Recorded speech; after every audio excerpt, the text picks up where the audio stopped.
Kokrajhar ICDS সঞ্চালকৰ কাৰ্যালয় ঘেরাও করে কোকরাঝাড় জিলা অঙ্গনাবাড়ি কর্মী সহায়িকা সংস্থায়।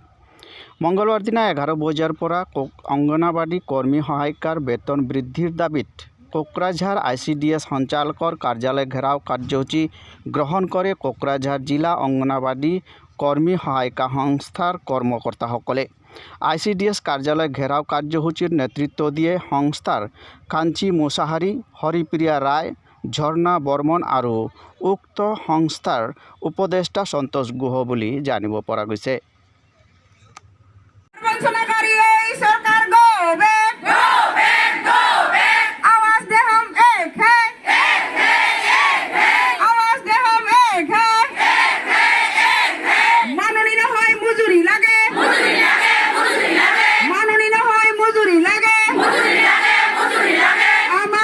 দাবি